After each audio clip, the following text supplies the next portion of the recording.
The child stood glum and limp in the middle of the dark living room while his father pulled him into a plaid coat. His right arm was hung in the sleeve, but the father buttoned the coat anyway and pushed him forward toward a pale spotted hand that stuck through the half-open door. "He ain't fixed right," a loud voice said from the hall. "Well then, for Christ's sake fix him," the father muttered. "It's 6 o'clock in the morning." He was in his bathrobe and barefooted. When he got the child to the door and tried to shut it, he found her looming in it, a speckled skeleton in a long pea-green coat and felt helmet. "And my car fare," she said. "It'll be twict we have to ride the car." He went in the bedroom again to get the money, and when he came back, she and the boy were both standing in the middle of the room. She was taking stock. "I couldn't smell those dead cigarette butts long if I was ever to come sit with you," she said, shaking him down in his coat. "Here's the change," the father said. He went to the door and opened it wide and waited. After she had counted the money, she slipped it somewhere inside her coat and walked over to a watercolour hanging near the phonograph. "I know what time it is," she said, peering closely at the black lines crossing into broken planes of violent colour. "I ought to. My shift goes on at 10 p.m. and don't get off till 5, and it takes me 1 hour to ride the Vine Street car." "Oh, I see," he said. "Well, we'll expect him back tonight, about 8 or 9. "Maybe later," she said. "We're going to the river to a healing. This particular preacher don't get around this way often." "I wouldn't have paid for that," she said, nodding at the painting. "I would have drew it myself." "All right, Mrs. Connin, we'll see you then," he said, drumming on the door. A toneless voice called from the bedroom. "Bring me an ice pack." "Too bad his mama's sick," Mrs. Connin said. "What's her trouble?" "We don't know," he muttered. "We'll ask the preacher to pray for her. He's healed a lot of folks, the Reverend Bevel Summers. Maybe she ought to see him sometime." "Maybe so," he said. "We'll see you tonight." And he disappeared into the bedroom and left them to go. The little boy stared at her silently, his nose and eyes running. He was 4 or 5. He had a long face and bulging chin and half-shut eyes set far apart. He seemed mute and patient, like an old sheep waiting to be let out. "You'll like this preacher," she said. "The Reverend Bevel Summers. You ought to hear him sing." The bedroom door opened suddenly and the father stuck his head out and said, "Goodbye, old man. Have a good time." "Goodbye," the little boy said and jumped as if he had been shot. Mrs. Connin gave the watercolour another look. Then they went out into the hall and rang for the elevator. "I wouldn't have drew it," she said. Outside, the grey morning was blocked off on either side by the unlit empty buildings. "It's going to flare up later," she said, "but this is the last time we'll be able to have any preaching at the river this year. Wipe your nose, sugar boy." He began rubbing his sleeve across it, but she stopped him. "That ain't nice," she said. "Where's your handkerchief?" He put his hands in his pockets and pretended to look for it while she waited. "Some people don't care how they send one off," she murmured to her reflection in the coffee shop window. "You provide." She took a red and blue flowered handkerchief out of her pocket and stooped down and began to work on his nose. "Now blow," she said, and he blew. "You can borrow it. Put it in your pocket." He folded it up and put it in his pocket carefully, and they walked onto the corner and leaned against the side of a closed drugstore to wait for the car. Mrs. Connin turned up her coat collar so that it met her hat in the back.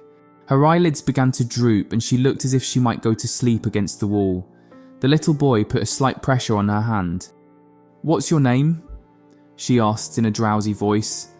"I don't know, but only your last name. I should have found out your first name." His name was Harry Ashfield, and he had never thought at any time before of changing it. "Bevel," he said. Mrs. Connin raised herself from the wall. "Why ain't that a coincidence?" she said. "I told you that's the name of this preacher." "Bevel," he repeated. She stood looking down at him as if he had become a marvel to her. "I'll have to see you meet him today," she said. "He's no ordinary preacher, he's a healer. He couldn't do nothing for Mr. Connin though. Mr. Connin didn't have the faith, but he said he would try anything once. He had this griping in his gut." The trolley appeared as a yellow spot at the end of the deserted street.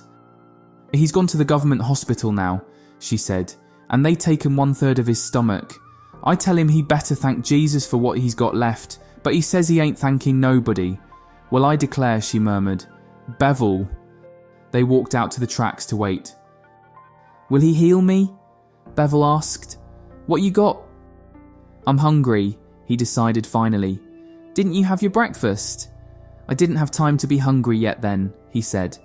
Well, when we get home we'll both have us something, she said. I'm ready myself. They got in the car and sat down a few seats behind the driver, and Mrs. Connin took Bevel on her knees. Now you be a good boy, she said, and let me get some sleep. Just don't get off my lap. She lay her head back, and as he watched, gradually her eyes closed and her mouth fell open to show a few long scattered teeth, some gold and some darker than her face. She began to whistle and blow like a musical skeleton. There was no one in the car but themselves and the driver, and when he saw she was asleep, he took out the flowered handkerchief and unfolded it and examined it carefully. Then he folded it up again and unzipped a place in the inner lining of his coat and hid it in there, and shortly he went to sleep himself. Her house was a half-mile from the end of the car line, set back a little from the road. It was tar paper brick with a porch across the front of it and a tin top. On the porch there were 3 little boys of different sizes with identical speckled faces, and one tall girl who had her hair up in so many aluminum curlers that it glared like the roof. The 3 boys followed them inside and closed in on Bevel. They looked at him silently, not smiling. That's Bevel, Mrs. Connin said, taking off her coat. It's a coincidence he's named the same as the preacher. These boys are J.C., Spivey and Sinclair, and that's Sarah Mildred on the porch. Take off that coat and hang it on the bedpost, Bevel. The 3 boys watched him while he unbuttoned the coat and took it off. Then they watched him hang it on the bedpost, and then they stood, watching the coat. They turned abruptly and went out the door and had a conference on the porch. Bevel stood looking around him at the room. It was part kitchen and part bedroom. The entire house was 2 rooms and 2 porches. Close to his foot, the tail of a light-coloured dog moved up and down between 2 floorboards as he scratched his back on the underside of the house. Bevel jumped on it, but the hound was experienced and had already withdrawn when his feet hit the spot. The walls were filled with pictures and calendars. There were 2 round photographs of an old man and woman with collapsed mouths, and another picture of a man whose eyebrows dashed out of 2 bushes of hair and clashed in a heap on the bridge of his nose. The rest of his face stuck out like a bare cliff to fall from. That's Mr. Connin, Mrs. Connin said, standing back from the stove for a second to admire the face with him, but it don't favour him any more. Bevel turned from Mr. Connin to a coloured picture over the bed of a man wearing a white sheet.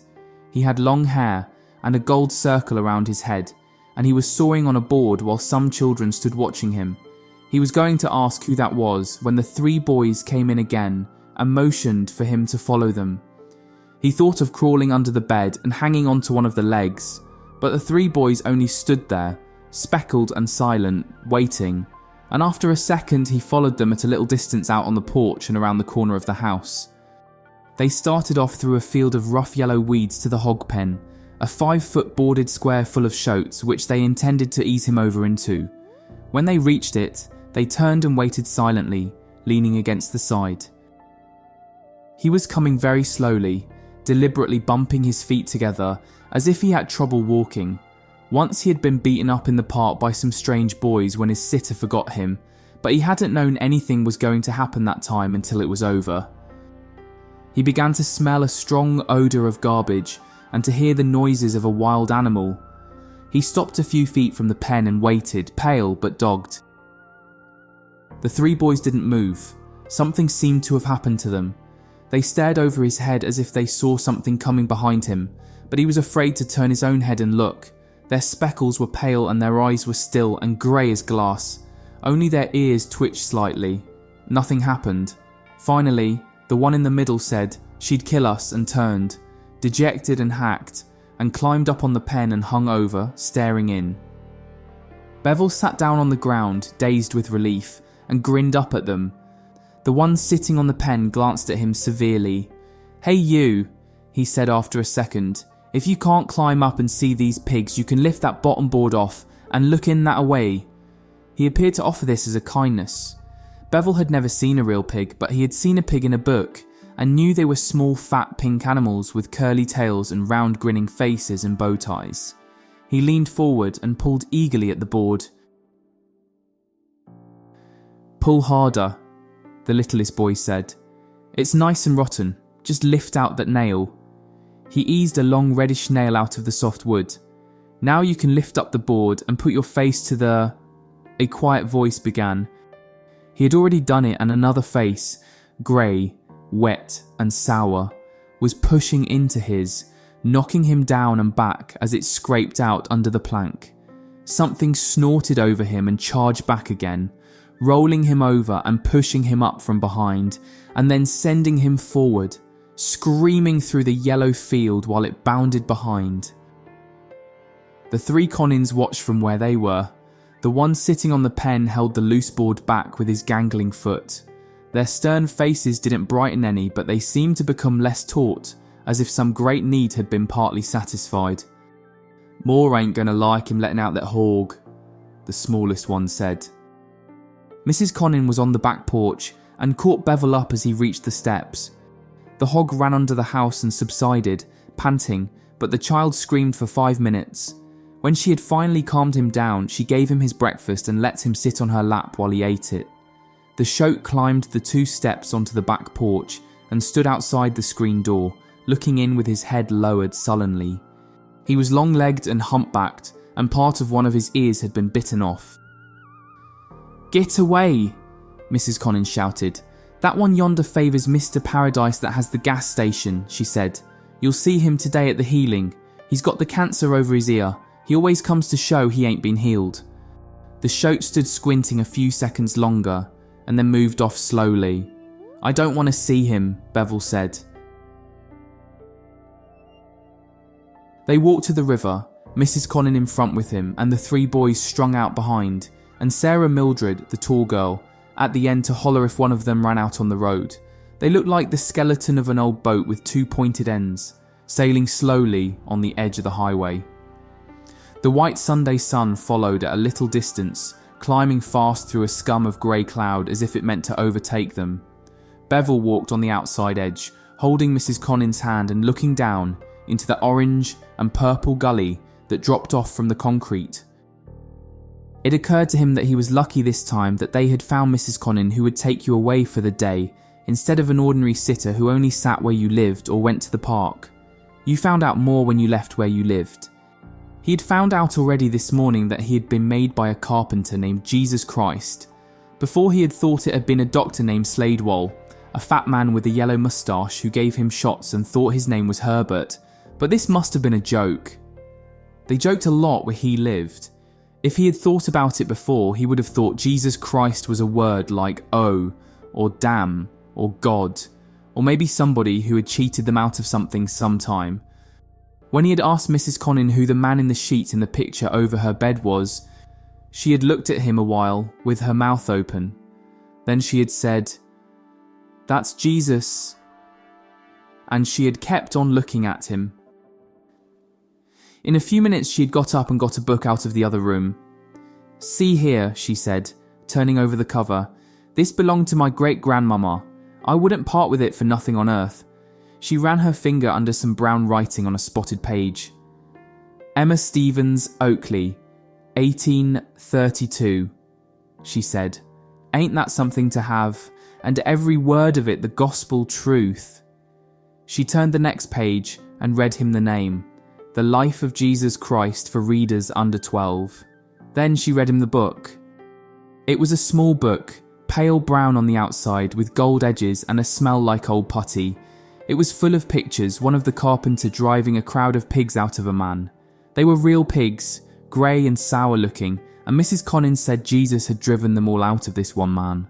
When she finished reading, she let him sit on the floor and look at the pictures again. Just before they left for the healing, he had managed to get the book inside his inner lining without her seeing him. Now it made his coat hang down a little farther on one side than the other. His mind was dreamy and serene as they walked along, and when they turned off the highway onto a long red clay road winding between banks of honeysuckle, he began to make wild leaps and pull forward on her hand, as if he wanted to dash off and snatch the sun which was rolling away ahead of them now. They walked on the dirt road for a while, and then they crossed a field stippled with purple weeds, and entered the shadows of a wood where the ground was covered with thick pine needles. He had never been in woods before, and he walked carefully, looking from side to side as if he were entering a strange country. They moved along a bridle path that twisted downhill through crackling red leaves, and once, catching at a branch to keep himself from slipping, he looked into two frozen green-gold eyes, enclosed in the darkness of a tree hole. At the bottom of the hill, the woods opened suddenly onto a pasture dotted here and there with black and white cows, and sloping down, tier after tier, to a broad orange stream where the reflection of the sun was set like a diamond. There were people standing on the near bank in a group singing. Long tables were set up behind them, and a few cars and trucks were parked in a road that came up by the river. They crossed the pasture, hurrying, because Mrs. Connin, using her hand for a shed over her eyes, saw the preacher already standing out in the water. She dropped her basket on one of the tables and pushed the three boys in front of her into the knot of people so that they wouldn't linger by the food. She kept Bevel by the hand and eased her way up to the front. The preacher was standing about 10 feet out in the stream where the water came up to his knees. He was a tall youth in khaki trousers that he had rolled up higher than the water. He had on a blue shirt and a red scarf around his neck, but no hat, and his light-coloured hair was cut in sideburns that curved into the hollows of his cheeks. His face was all bone and red light reflected from the river. He looked as if he might have been 19 years old. He was singing, in a high, twangy voice, above the singing on the bank, and he kept his hands behind him and his head tilted back. He ended the hymn on a high note and stood silent, looking down at the water and shifting his feet in it. Then he looked up at the people on the bank. They stood close together, waiting. Their faces were solemn but expectant, and every eye was on him. He shifted his feet again. "Maybe I know why you come," he said in the twangy voice. "Maybe I don't. If you ain't come for Jesus, you ain't come for me. If you just come to see, can you leave your pain in the river? You ain't come for Jesus. You can't leave your pain in the river," he said. "I never told nobody that." He stopped and looked down at his knees. "I seen you cure a woman once it," a sudden high voice shouted from the hump of people. "Seen that woman get up and walk out straight where she had limped in." The preacher lifted one foot and then the other. He seemed almost but not quite to smile. "You might as well go home, if that's what you come for," he said. Then he lifted his head and arms and shouted, "Listen to what I got to say, you people. There ain't but one river, and that's the river of life, made out of Jesus' blood. That's the river you have to lay your pain in the river of faith, in the river of life, in the river of love, in the rich red river of Jesus' blood, you people." His voice grew soft and musical. All the rivers come from that one river and go back to it like it was the ocean sea. And if you believe, you can lay your pain in that river and get rid of it, because that's the river that was made to carry sin. It's a river full of pain itself, moving toward the kingdom of Christ, to be washed away. Slow, you people, slow as this here old red water river round my feet.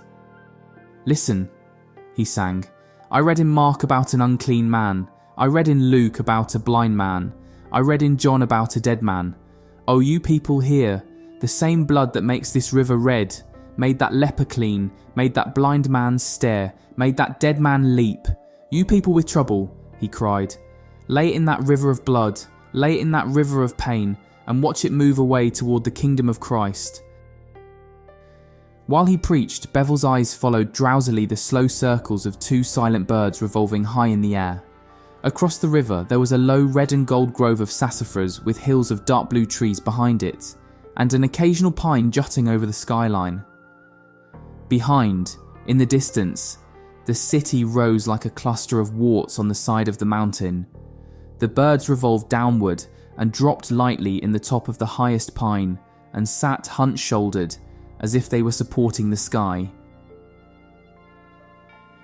"If it's this river of life you want to lay your pain in, then come up," the preacher said, "and lay your sorrow here.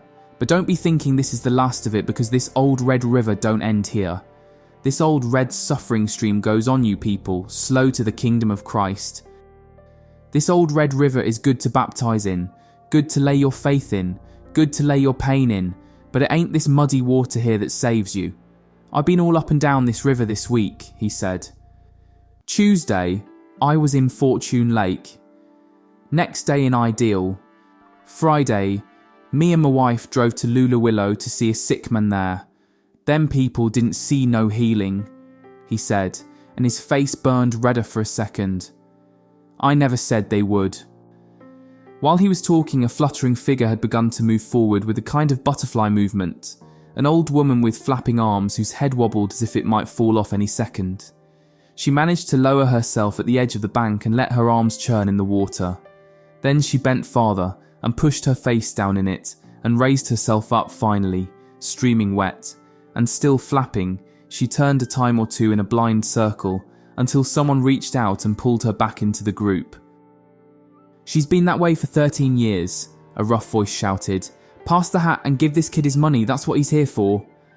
The shout, directed out to the boy in the river, came from a huge old man who sat like a humped stone on the bumper of a long ancient grey automobile.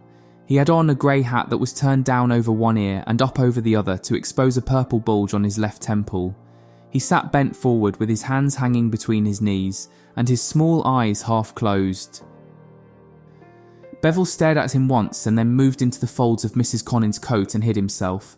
The boy in the river glanced at the old man quickly and raised his fist. "Believe Jesus or the devil," he cried. "Testify to one or the other." "I know from my own self-experience," a woman's mysterious voice called from the knot of people. "I know from it that this preacher can heal. My eyes have been opened. I testify to Jesus." The preacher lifted his arms quickly and began to repeat all that he had said before about the river and the kingdom of Christ, and the old man sat on the bumper, fixing him with a narrow squint. From time to time, Bevel stared at him again from around Mrs. Connin. A man in overalls and a brown coat leaned forward and dipped his hand in the water quickly and shook it and leaned back, and a woman held a baby over the edge of the bank and splashed its feet with water. One man moved a little distance away and sat down on the bank and took off his shoes and waded out into the stream. He stood there for a few minutes with his face tilted as far back as it would go. Then he waded back and put on his shoes. All this time the preacher sang and did not appear to watch what went on. As soon as he stopped singing, Mrs. Connin lifted Bevel up and said, "Listen here, preacher, I got a boy from town today that I'm keeping. His mama's sick and he wants you to pray for her. And this is a coincidence. His name is Bevel." "Bevel," she said, turning to look at the people behind her. "Same as his. Ain't that a coincidence, though?" There were some murmurs, and Bevel turned and grinned over her shoulder at the faces looking at him. "Bevel," he said in a loud, jaunty voice. "Listen," Mrs. Connin said. "Have you ever been baptised, Bevel?" He only grinned. "I suspect he ain't ever been baptised," Mrs. Connin said, raising her eyebrows at the preacher. "Swang him over here," the preacher said, and took a stride forward and caught him. He held him in the crook of his arm and looked at the grinning face. Bevel rolled his eyes in a comical way and thrust his face forward, close to the preacher's. "My name is Bevel," he said in a loud, deep voice and let the tip of his tongue slide across his mouth. The preacher didn't smile. His bony face was rigid, and his narrow grey eyes reflected the almost colourless sky. There was a loud laugh from the old man sitting on the car bumper, and Bevel grasped the back of the preacher's collar and held it tightly. The grin had already disappeared from his face. He had the sudden feeling that this was not a joke. Where he lived, everything was a joke. From the preacher's face, he knew immediately that nothing the preacher said or did was a joke. "My mother named me that," he said quickly. "Have you ever been baptised?" the preacher asked. "What's that?" he murmured. "If I baptise you," the preacher said, "you'll be able to go to the kingdom of Christ. You'll be washed in the river of suffering, son, and you'll go by the deep river of life. Do you want that?" "Yes," the child said, and thought, "I won't go back to the apartment then. I'll go under the river." "You won't be the same again," the preacher said. "You'll count." Then he turned his face to the people and began to preach, and Bevel looked over his shoulder at the pieces of the white sun scattered in the river. Suddenly the preacher said, "All right, I'm going to baptize you now." And without more warning, he tightened his hold and swung him upside down and plunged his head into the water. He held him under while he said the words of baptism, and then he jerked him up again and looked sternly at the gasping child. Bevel's eyes were dark and dilated. "You count now," the preacher said. "You didn't even count before." The little boy was too shocked to cry. He spit out the muddy water and rubbed his wet sleeve into his eyes and over his face. "Don't forget his mama," Mrs. Connin called. "He wants you to pray for his mama. She's sick." "Lord," the preacher said, "we pray for somebody in affliction who isn't here to testify." "Is your mother sick in the hospital?" he asked. "Is she in pain?" The child stared at him. "She hasn't got up yet," he said in a high, dazed voice. "She has a hangover." The air was so quiet he could hear the broken pieces of the sun knocking the water. The preacher looked angry and startled. The red drained out of his face and the sky appeared to darken in his eyes. There was a loud guffaw from the bank and Mr. Paradise shouted, "Ha! Cure the afflicted woman with the hangover," and began to beat his knee with his fist. "He's had a long day," Mrs. Connin said, standing with him in the door of the apartment and looking sharply into the room where the party was going on. "I reckon it's past his regular bedtime." One of Bevel's eyes was closed and the other half closed. His nose was running and he kept his mouth open and breathed through it. The damp plaid coat dragged down on one side. That would be her, Mrs. Connin decided, in the black breeches. Long black satin breeches and barefoot sandals and red toenails. She was lying on half the sofa, with her knees crossed in the air and her head propped on the arm. She didn't get up. "Hello, Harry," she said. "Did you have a big day?" She had a long pale face, smooth and blank, and straight sweet potato-coloured hair pulled back. The father went off to get the money. There were two other couples. One of the men, blonde with little violet blue eyes, leaned out of his chair and said, "Well, Harry, old man, have a big day?" "His name ain't Harry, it's Bevel," Mrs. Connin said. "His name is Harry," she said from the sofa. "Who ever heard of anybody named Bevel?" The little boy had seemed to be going to sleep on his feet, his head drooping farther and farther forward. He pulled it back suddenly and opened one eye. The other was stuck. "He told me this morning his name was Bevel," Mrs. Connin said in a shocked voice. "The same as our preacher. We've been all day at a preaching and healing at the river. He said his name was Bevel, the same as the preacher's. That's what he told me." "Bevel," his mother said. "My God, what a name." "This preacher is named Bevel, and there's no better preacher around," Mrs. Connin said. "And furthermore," she added in a defiant tone, "he baptized this child this morning." His mother sat straight up. "Well, the nerve," she muttered. "Furthermore," Mrs. Connin said, "he's a healer and he prayed for you to be healed." "Healed!" she almost shouted. "Healed of what, for Christ's sake?" "Of your affliction," Mrs. Connin said icily. The father had returned with the money and was standing near Mrs. Connin waiting to give it to her. His eyes were lined with red threads. Go on, he said. "I want to hear more about her affliction. The exact nature of it has escaped." He waved the bill and his voice trailed off.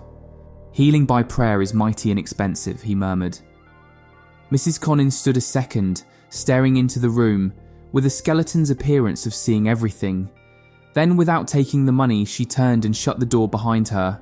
The father swung around, smiling vaguely, and shrugged. The rest of them were looking at Harry. The little boy began to shamble toward the bedroom. "Come here, Harry," his mother said. He automatically shifted his direction toward her, without opening his eyes any farther. "Tell me what happened today," she said when he reached her. She began to pull off his coat. "I don't know," he muttered. "Yes, you do know," she said, feeling the coat heavier on one side. She unzipped the inner lining and caught the book and a dirty handkerchief as they fell out. "Where did you get these?" "I don't know," he said and grabbed for them. "They're mine. She gave them to me."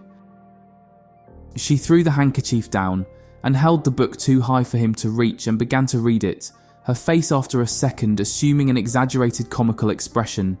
The others moved around and looked at it over her shoulder. "My God," somebody said. One of the men peered at it sharply from behind a thick pair of glasses. "That's valuable," he said. "That's a collector's item," and he took it away from the rest of them and retired to another chair. "Don't let George go off with that," his girl said. "I tell you it's valuable," George said. 1832. Bevel shifted his direction again toward the room where he slept. He shut the door behind him and moved slowly in the darkness to the bed and sat down and took off his shoes and got under the cover. After a minute, a shaft of light let in the tall silhouette of his mother. She tiptoed lightly across the room and sat down on the edge of his bed. "What did that dolt of a preacher say about me?" she whispered. "What lies have you been telling today, honey?" He shut his eye and heard her voice from a long way away, as if he were under the river and she on top of it. She shook his shoulder. "Harry," she said, leaning down and putting her mouth to his ear. "Tell me what he said." She pulled him into a sitting position, and he felt as if he'd been drawn up from under the river. "Tell me," she whispered, and her bitter breath covered his face. He saw the pale oval close to him in the dark. "He said I'm not the same now," he muttered. "I count." After a second, she lowered him by his shirt front onto the pillow. She hung over him an instant and brushed her lips against his forehead. Then she got up and moved away, swaying her hips lightly through the shaft of light. He didn't wake up early, but the apartment was still dark and close when he did. For a while he lay there, picking his nose and eyes. Then he sat up in bed and looked out the window. The sun came in palely, stained grey by the glass. Across the street at the Empire Hotel, a coloured cleaning woman was looking down from an upper window, resting her face on her folded arms. He got up and put on his shoes and went to the bathroom and then into the front room. He ate 2 crackers spread with anchovy paste that he found on the coffee table and drank some ginger ale left in a bottle and looked around for his book, but it was not there. The apartment was silent except for the faint humming of the refrigerator. He went into the kitchen and found some raisin bread heels and spread a half jar of peanut butter between them and climbed up on the tall kitchen stool and sat chewing the sandwich slowly, wiping his nose every now and then on his shoulder. When he finished, he found some chocolate milk and drank that. He would rather have had the ginger ale he saw, but they left the bottle openers where he couldn't reach them. He studied what was left in the refrigerator for a while. Some shriveled vegetables that she had forgot were there, and a lot of brown oranges that she bought and didn't squeeze. There were 3 or 4 kinds of cheese and something fishy in a paper bag. The rest was a pork bone. He left the refrigerator door open and wandered back into the dark living room and sat down on the sofa. He decided they would be out cold until 1 o'clock and that they would all have to go to a restaurant for lunch. He wasn't high enough for the table yet, and the waiter would bring a high chair and he was too big for a high chair. He sat in the middle of the sofa kicking it with his heels. Then he got up and wandered around the room, looking into the ashtrays at the butts as if this might be a habit. In his own room he had picture books and blocks, but they were for the most part torn up. He found the way to get new ones was to tear up the ones he had. There was very little to do at any time but eat. However, he was not a fat boy. He decided he would empty a few of the ashtrays on the floor. If he only emptied a few, she would think they had fallen. He emptied 2, rubbing the ashes carefully into the rug with his finger. Then he lay on the floor for a while, studying his feet which he held up in the air. His shoes were still damp, and he began to think about the river. Very slowly, his expression changed as if he were gradually seeing appear what he didn't know he'd been looking for. Then all of a sudden, he knew what he wanted to do. He got up and tiptoed into their bedroom and stood in the dim light there looking for her pocketbook. His glance passed her long pale arm hanging off the edge of the bed down to the floor and across the white mound his father made and past the crowded bureau until it rested on the pocketbook hung on the back of a chair. He took a car token out of it and half a package of lifesavers. Then he left the apartment and caught the car at the corner. He hadn't taken a suitcase because there was nothing from there he wanted to keep. He got off the car at the end of the line and started down the road he and Mrs. Connin had taken the day before. He knew there wouldn't be anybody at her house because the 3 boys and the girl went to school and Mrs. Connin had told him she went out to clean. He passed her yard and walked on the way they had gone to the river. The paper brick houses were far apart, and after a while the dirt place to walk on ended, and he had to walk on the edge of the highway. The sun was pale yellow and high and hot. He passed a shack with an orange gas pump in front of it, but he didn't see the old man looking out at nothing in particular from the doorway. Mr. Paradise was having an orange drink. He finished it slowly, squinting over the bottle at the small plaid-coated figure disappearing down the road. Then he set the empty bottle on a bench and, still squinting, wiped his sleeve over his mouth. He went in the shack and picked out a peppermint stick, a foot long and 2 inches thick, from the candy shelf, and stuck it in his hip pocket. Then he got in his car and drove slowly down the highway after the boy. By the time Bevel came to the field speckled with purple weeds, he was dusty and sweating, and he crossed it at a trot to get into the woods as fast as he could. Once inside, he wandered from tree to tree, trying to find the path they had taken yesterday. Finally, he found a line worn in the pine needles and followed it until he saw the steep trail twisting down through the trees. Mr. Paradise had left his automobile back some way on the road and had walked to the place where he was accustomed to sit almost every day, holding an unbaited fish line in the water while he stared at the river passing in front of him. Anyone looking at him from a distance would have seen an old boulder half hidden in the bushes.